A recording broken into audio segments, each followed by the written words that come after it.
ಹೊನ್ನೆವಾಣಿಗೆ ಸ್ವಾಗತ. ನಾವಿಂದು 2025-26ರ ಸಾಲಿನ ವಿಶ್ವಾವಸು ಸಂವತ್ಸರದ ವೃಷಭ ರಾಶಿಯವರ ರಾಶಿ ಭವಿಷ್ಯವನ್ನು ಸಂಕ್ಷಿಪ್ತವಾಗಿ ನೋಡೋಣ.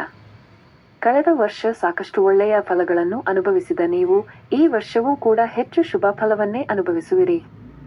ನೀವು ಸಂಕಲ್ಪಿಸಿದ ಬಹುತೇಕ ಕಾರ್ಯಗಳು ಈಡೇರುತ್ತವೆ. ನೌಕರರು ಉದ್ಯೋಗದಲ್ಲಿ ಉನ್ನತ ಪದವಿ ಪಡೆಯುವ ಸಾಧ್ಯತೆ ಇದೆ. ವೇತನದಲ್ಲಿ ಹೆಚ್ಚಳವಾಗುವುದಲ್ಲದೆ ಉನ್ನತ ಅಧಿಕಾರಿಗಳ ಪ್ರೀತಿಗೆ ಪಾತ್ರರಾಗುವಿರಿ. ಧನಭಾವದ ಗುರು ನಿಮಗೆ ಅನುಕೂಲಕರನಾಗಿದ್ದಾನೆ. ಮೇ 15ರಂದು ರಾಹು ಕುಂಭರಾಶಿಗೆ ಆಗಮಿಸಲಿದ್ದಾನೆ. ಕರ್ಮಸ್ಥಾನದ ರಾಹುವಿನಿಂದಾಗಿ ಉದ್ಯೋಗದಲ್ಲಿ ಸಣ್ಣ ಪುಟ್ಟ ಕಿರಿಕಿರಿ ಎದುರಿಸಬೇಕಾಗಬಹುದು. ಆದರೆ ವಾಕ್ಸ್ಥಾನದಲ್ಲಿರುವ ಗುರುವಿನಿಂದಾಗಿ ನಿಮ್ಮ ಮಾತಿಗೆ ಬೆಲೆ ಇರುತ್ತದೆ. ಕುಟುಂಬದಲ್ಲಿ ನೆಮ್ಮದಿಯ ವಾತಾವರಣ ಇರಲಿದೆ. ಧನಭಾವದ ಗುರುವಿನಿಂದಾಗಿ ವಿವಿಧ ಮೂಲಗಳಿಂದ ಧನಾಗಮನವಾಗಲಿದೆ. ಒಳ್ಳೆಯ ಕಾರ್ಯಗಳಿಗಾಗಿ ಹಣ ವಿನಿಯೋಗವಾಗಲಿದೆ. ಮನೆಯಲ್ಲಿ ಮಂಗಳ ಕಾರ್ಯಗಳು ಜರುಗಲಿವೆ. ಆದರೆ ಆಲಸ್ಯಕಾರಕನಾದ ಶನಿ ನಿಮ್ಮ ರಾಶಿಯನ್ನು ಹಾಗೂ ಪಂಚಮ ಭಾವವನ್ನು ನೋಡುವುದರಿಂದ ವಿದ್ಯಾರ್ಥಿಗಳು ಓದಿನಲ್ಲಿ ಹೆಚ್ಚಿನ ಆಸಕ್ತಿಯನ್ನು ತೋರಿಸಬೇಕಾಗುತ್ತದೆ. ಧರ್ಮ ಕರ್ಮದ ಅಧಿಪತಿಯಾದ ಶನಿ ಲಾಭ ಸ್ಥಾನದಲ್ಲಿ ಇರುವುದರಿಂದ ಪಿತ್ರಾರ್ಜಿತ ಆಸ್ತಿ ಸಿಗುವ ಯೋಗವಿದೆ.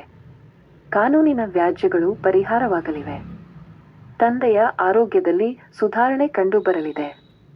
ಅಕ್ಟೋಬರ್ 19ರಂದು ಗುರು ಕರ್ಕಾಟಕ ರಾಶಿಗೆ ಬರಲಿದ್ದಾನೆ. ವಿಕ್ರಮ ಭಾವದ ಗುರುವಿನಿಂದಾಗಿ ಅಕ್ಟೋಬರ್ನಿಂದ ನವೆಂಬರ್ವರೆಗಿನ ಅವಧಿಯಲ್ಲಿ ಸಹೋದರರೊಂದಿಗೆ ಮನಸ್ತಾಪ, ಆಸ್ತಿ ಸಲುವಾಗಿ ಘರ್ಷಣೆ ಏರ್ಪಡಬಹುದು.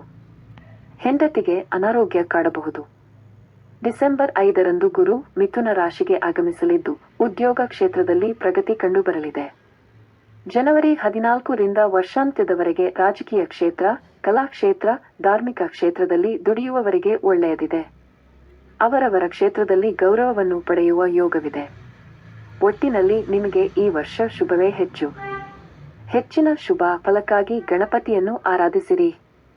ಇದರಿಂದ ನಿಮಗೆ ಒಳಿತಾಗಲಿದೆ.